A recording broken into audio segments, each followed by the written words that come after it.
Hello, hello, and welcome to the Rock Metal Podcast. I'm your host, John Harris, and today on the Rock Metal Podcast, we have the Rumjacks, and they have a new album called Hestia, which was released in March via the ABC Australia label. Right now, I'm being joined by Mike to share some more information about this stellar release, as well as what the boys have got coming up and going on. So, Mike, welcome to the show. Thanks a lot. Thanks for having me, John. How you doing? I am doing very well. It is super warm. We're having a heat wave, which is supposed to be a good thing because it's summer. How about yourself? Yeah, I saw how hot that was over there. That looked absolutely brutal. It was like 99 in Boston, which I don't know what that is in Celsius. I think 38 or something. Close. Yeah. I saw that you guys were like in the 40s or something like that. So we feel for you. Beautiful. Well, how is it in Italy? Are you cooking in Italy at all? Normally we would be, but today it's been perfect. I was riding my scooter home, and I even put on my jacket. What? The wind. It was too cold in the wind. I was like, damn, this is awesome. All right. See, I like lobster weather. I like weather that a lobster would be like, oh yeah, this is sick. Right. Like cool. Mm-hmm. That makes sense. Now, coming from Boston, does that mean that you guys do a lot of lobster? Like go down to the beach, do the whole thing with the corn and the whole bit? I do a bit of lobstering back home, but no, the other guys don't. They're all Australian and Italian. Well, the drummer's Italian. Is that why you're in Italy then? Our manager, he's Italian, and he has a studio here in Milan. So Milan's kind of a jumping off point, especially since most of our shows are in Europe. Mm-hmm. So we meet up in Milan before tours when we're recording, and that's just kind of where we go to get work done. Okay. Be fashionable at the same time, riding around on a Vespa. Is there anything else that markedly you look forward to when you're in Italy? You're like, okay, I'm in Milan. I'm going to eat everything. Absolutely everything. Man, the food here is unreal. You'll just get like a kebab and it'll be the best kebab you've ever had. It's crazy. I love it. I absolutely love it. Now, coming from, I guess, the New England area, there's a large Italian-American community there, as far as I understand. Mm-hmm. Yeah. Is it close, or are they somehow become far off? How is the Italian-American community, say, in New England compared to real Italians, shall I say, real Italians?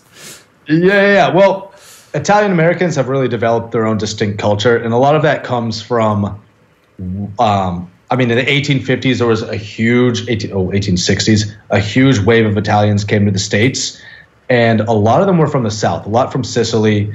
So you have all like the whole like cliche New Jersey Italian. Yeah, a lot of them are Sicilian. So you have these Sicilian dialects, like these words in Sicilian dialect that several generations later are totally watered down. Okay, maybe not watered down, maybe culturally diffused.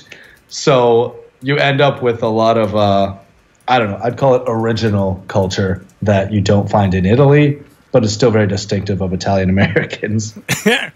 Makes sense. Kind of like my side of the family you came from Ukraine however long ago. Oh, mine too. Oh, cool. My Sweet. other side. Yeah, beautiful. Came to the prairie here in Canada because they were farmers in Ukraine, so they came to the new world for a better life and then just kind of picked up where they left off, as a lot of people do. And kind of just came into this microculture, and I went to Ukraine and Russia once, and when I was saying certain things that I remember my family saying, they looked at me and they're like, are you from a time machine? Like, what is... We haven't said that in like 150 years. Like, what is going on? Yeah, that's so funny. Sweet. Just using old phrases. Yeah. Okay. Now, the kebabs are good in Milan. You mentioned you're driving. Is it a Vespa you're driving around on with like some mortadella on, and like you just... That's exactly it. I got a giant, I fill the middle of it where you put locks and helmets. I just fill it with pasta or risotto, depending on the day. Fill the whole thing with it. Yeah. So beautiful. It's not a bad idea. Is the whole band there right now? Because I imagine in the studio, especially with COVID still going on, like, is everybody hanging out? What's going on? Yeah. When do you make your debut? When are we doing vocals, I guess? Yeah, so We actually just they're probably going to walk in any minute now. Since I take the Vespa home, they they take the Metro because they're like, no, I'm not buying a scooter for the summer. And I'm like, no, it'll be here always. But anyway, so we just started pre-production for a batch of songs that we're doing. We're not saying too much about that yet because a lot of it's still, we don't quite know what's going on with it. But we could tease out. It'd probably be an EP. And then we got a split that might be coming up, maybe with a band. So a lot of stuff that's kind of in the works. But we kind of get a jump on these things. So we get to the studio, write, get the songs, put together, and then see what we end up with. Yeah, well, that makes sense. You guys are productive. Try to be. Not like I wouldn't get that vibe from listening to the tunes. I mean, very well produced. While I was preparing for this interview, one of the ways I know it's a good band is when I continue listening to the music after I don't need to. And it's we try to be in the genre of Celtic punk. We try to be the band that people go, I usually don't listen to this stuff, but like, hey, this isn't bad. 2 questions. One is, why is that? Is it, I don't know, do people not want to listen to that genre or know that they're listening, or kind of like, what do you know what I mean? And the other question is, how do you do that? So I call it ska syndrome.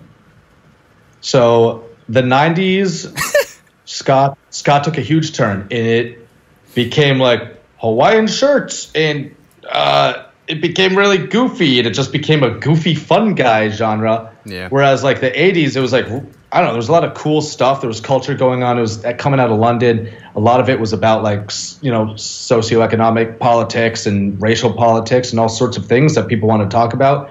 Then the 90s just made it, fun guy in a Hawaiian shirt in California. So now it became this like totally, this is going to piss off all the ska fans, which I don't know if there are too many on here, but it became this genre that lost a lot of its credibility.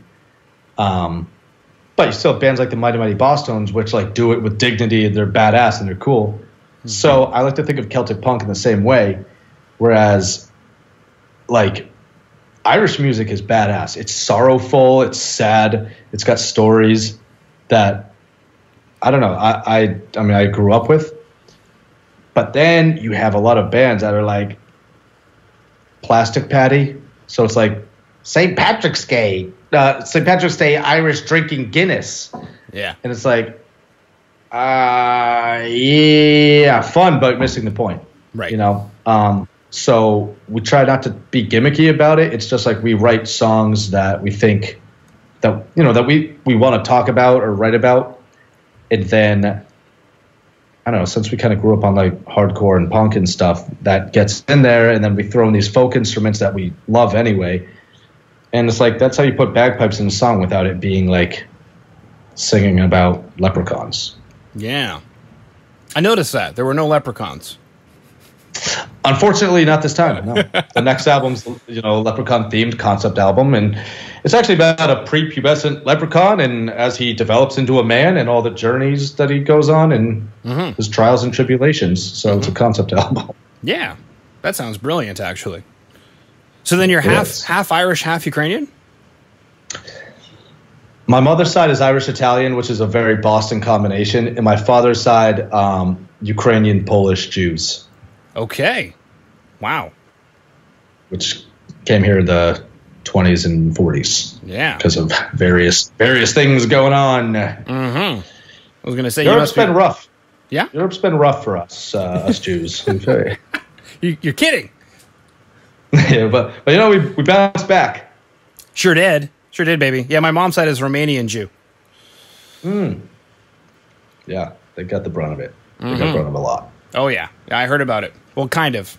My aunt talks a little bit more about it now than she used to, but growing up, I actually didn't hear much about any of that stuff. But I guess she's getting older now. She's like 80-something. So I guess you kind of, I don't know. I'm not 80 yet, but I imagine you get to a point where you're like, man, I'm 80. Maybe I should start sharing more things before I go. Yeah. But I mean, and then the Irish music, my grandmother, she was from Ireland, and so it was always just kind of around. I remember like this old Irish song, Fields of Athenry, was like written out on her refrigerator. And I always thought it was cool. And then like I got into punk in my teenage years.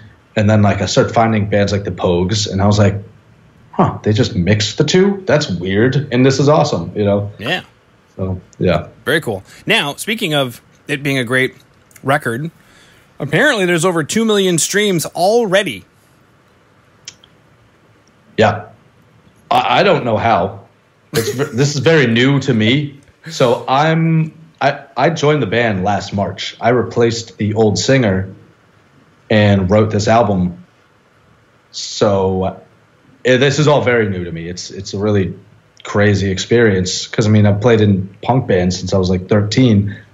But now to be like, look at a YouTube video of like a music video we did and it's got like 500,000 views. And then the Spotify numbers are crazy. And I'm just like, yeah, this is very foreign to me. Okay. So how are you dealing with it? Imposter syndrome. Okay. I'm just like, well, they all have to be wrong. You know? Yeah. Okay. Cool. How did you end up joining the band then? Because it's quite the group of people. Because it's you every like, you know, from here. So how did you end up joining? Yeah. So the original 5 were Australian. And then a few years ago, their drummer left, and then their manager was already the Italian guy. And he said, hey, I know a drummer around here who's really good. And then that's when Pietro Della Sala joined the band. And so it was 4 Aussies and 1 Italian. And then last year, they parted ways with their singer because that got crazy. And I had met them a few years ago when my Boston band, Mickey Rickshaw, we were on tour and we played with them in Germany. And then, I don't know, something about the Boston drinking culture and the Australian drinking culture, we just became buds. And I don't know, when they were like, yeah, we're Cannon, the singer, I was the first one they called. Wow. Yeah, Australians definitely. Yeah, they said they didn't have anyone else in mind, which to me was like real flattering, especially for a band that's that, you know, active and yeah. Yeah. So this guy just kind of opened up for you starting last year or so? Yeah. Yeah. It was March 9th was the call. And I was like, my life's going to change. And then the forces that be were like, yeah, your life's going to change.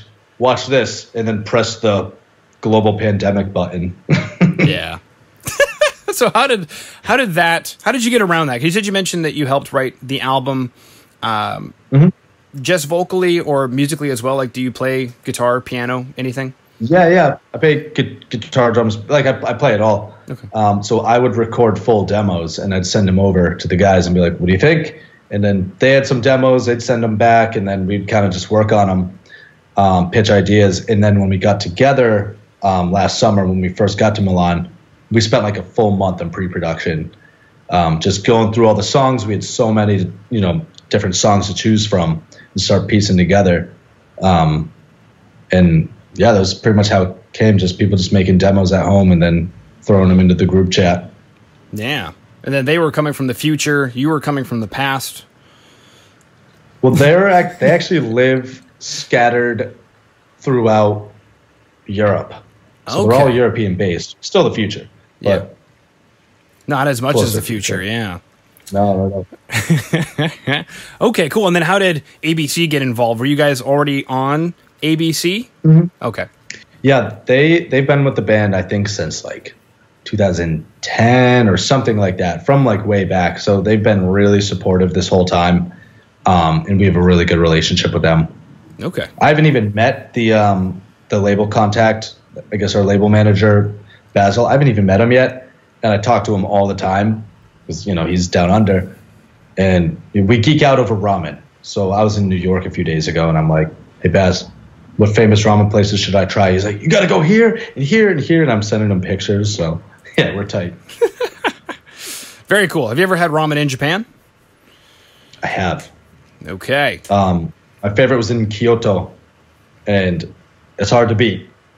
What about the one in Kyoto made it hard to beat?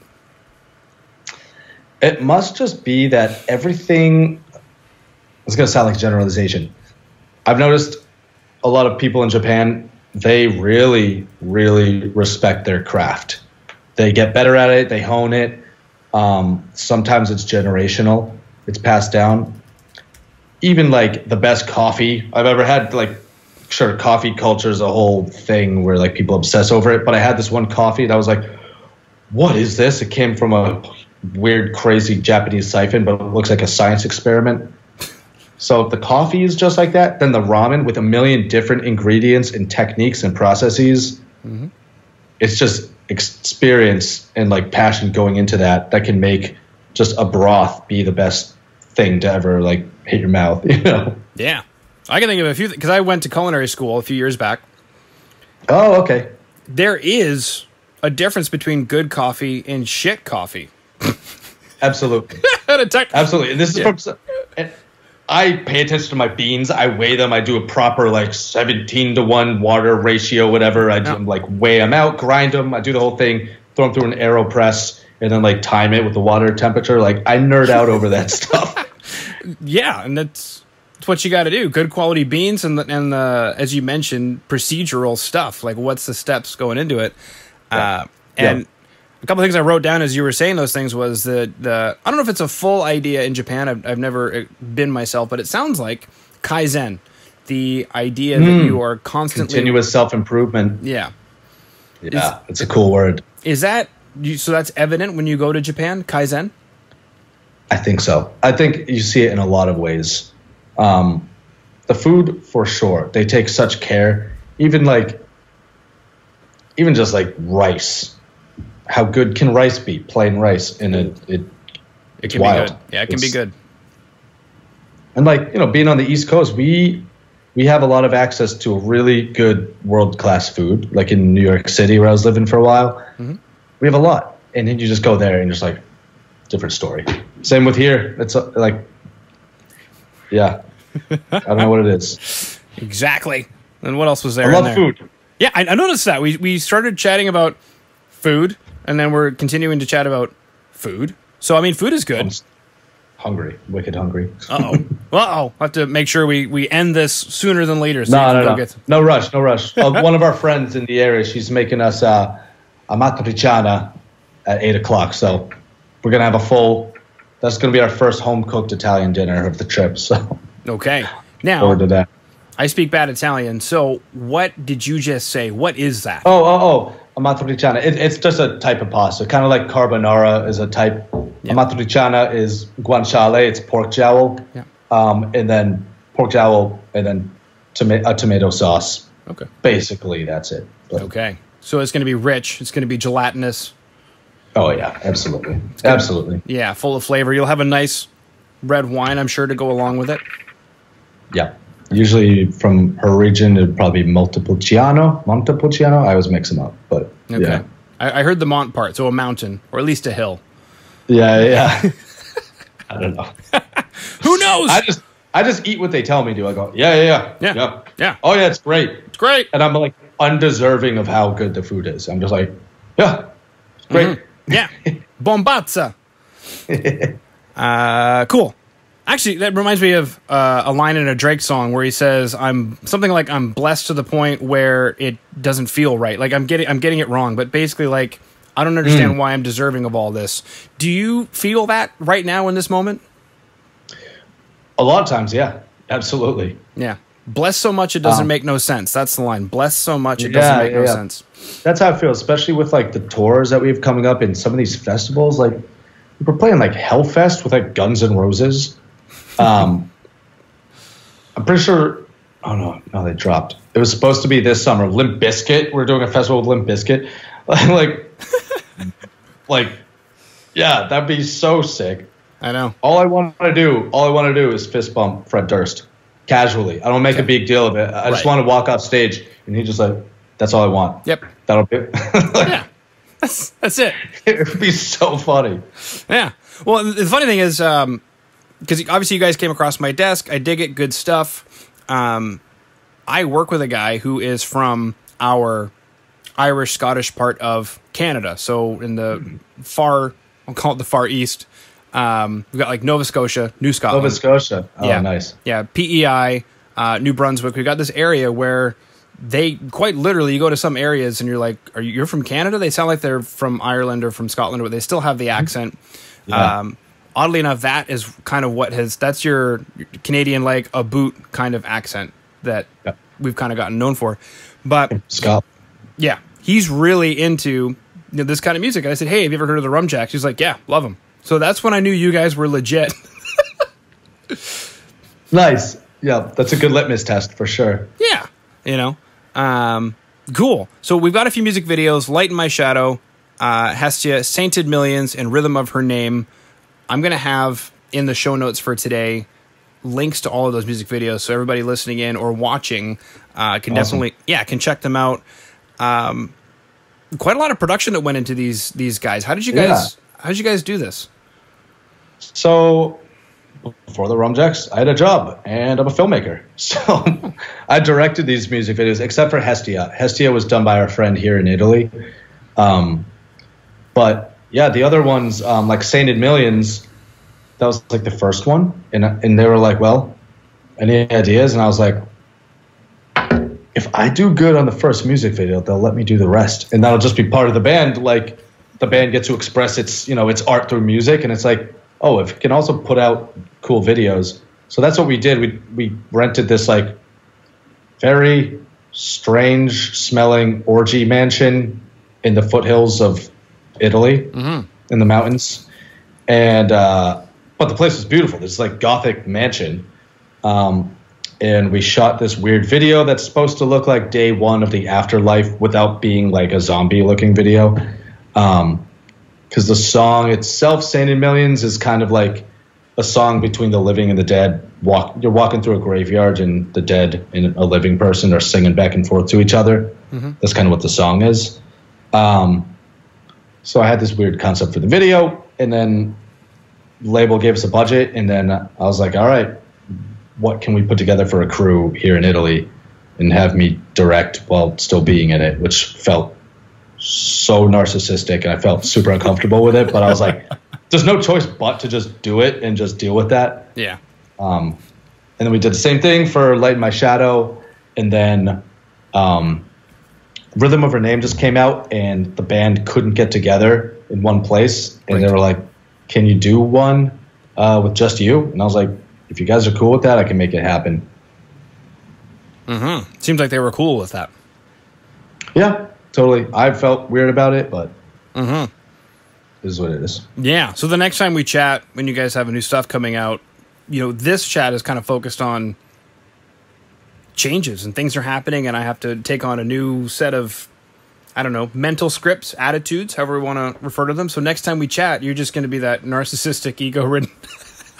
I'm gonna be petting a tiger. Yeah. Be like, yeah, we did a tour, so I guess that's that. Yeah. Oh, yeah.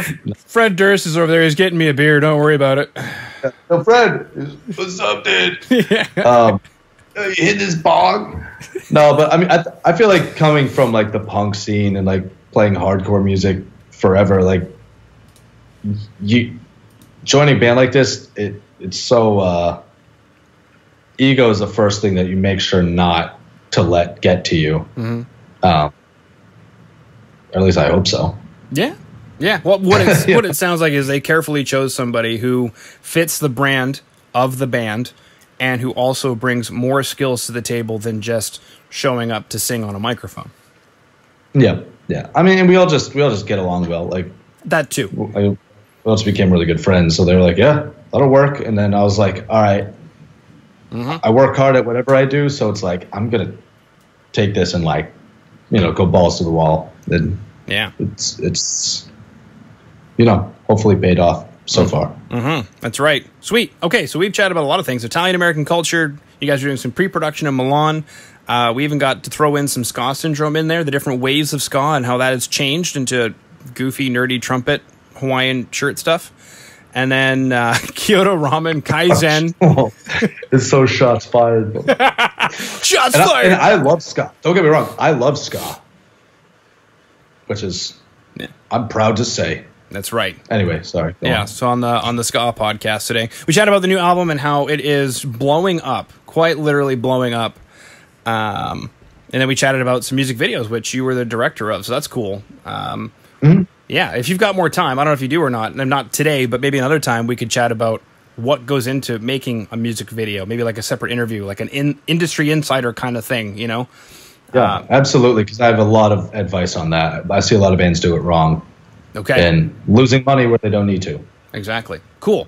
We'll get into touch after that, after the interview then. We'll set something up, and we'll go from there. Sweet. For sure. All right. Well, thank you so much for coming on to the Rock Metal Podcast today. Yeah, thanks a lot for having me.